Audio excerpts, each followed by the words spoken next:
पढ़ेंगे संगनी कक्षा ए चैप्टर 11। आज के चैप्टर का नाम है अनसुनी बात। हमें अपने बड़ों का आदर करना चाहिए, आपके उनकी आज्ञा का सदैव पालन करना चाहिए।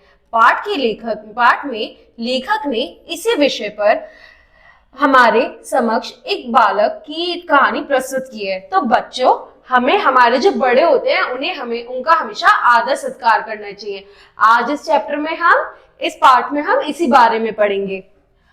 आज अपना गृह कार्य जल्दी जल्दी पूरा करके मोहित पतंग उड़ाने के लिए छत पर गया। तो ये जो छोटा बच्चा है जिसका नाम मोहित है, वो जल्दी जल्दी अपने काम खत्म करके ऊपर छत पे पतंग उड़ाने गया। आसमान में नीली, पीली, हरी, लाल पतंगे उड़ती देखकर उसका मन खुशी से झूमने लगा। आहा, आज खूब मजा आएगा। तो बच्चों, आगे क्या हुआ? जब उसने आसमान में रंग बिरंगी पतंगे देखी तो उसको बहुत अच्छा लगने लगा और वो कहने लगा, आज तो खूब मजा आएगा। वह ये सब सोच ही रहा था कि तभी उसे माँ की आवाज सुनाई दी। मोहित, ओह, माँ ने मुझे फिर नीचे बुला लिया। अब जितने में वो ये सब सोच रहा था, इतने में उसकी मम्मी नीचे से आवाज दे देती और वो कहते हैं कि मम्मी ने मुझे नीचे बुला लिया। मोहित ने छत से ही उत्तर दिया, माँ, क्या बात है? माँ ने कहा, जरा नीचे तो आना, तभी अभी आता हूँ। तो अब मोहित ने ऊपर से जवाब दिया कि बताओ क्या हुआ? तो माँ कहती है, नीचे आओ, तभी बताती हूँ क्या बात है। कहकर मोहित फिर पतंग उड़ाने लगा।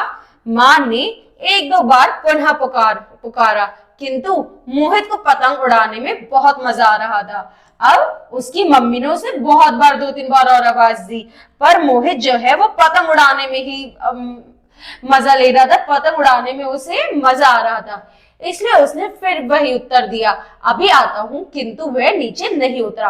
वो फिर से अपनी मम्मी को जवाब देता है कि मैं आता हूँ अभी, बट वो नीचे नहीं जाता। उसने अपने कई साथियों की पतंगे काट दी थी। वह बड़ा खुश था।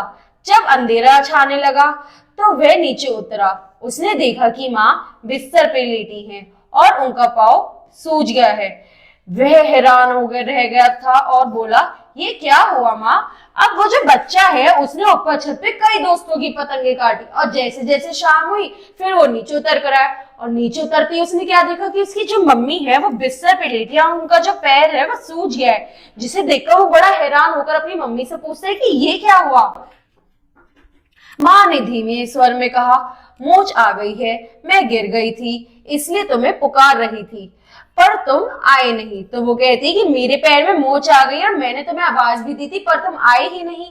ये सुनकर मोहित को बहुत शर्म आई और वह पछताने लगा। अब उसने जब ये बात सुनी कि उसकी मम्मी ने इतनी आवाज दी थी और नीचे नहीं आया था, उसकी मम्मी की चोट भी लग गई थी, तो उसे बड़ी शर्म आई।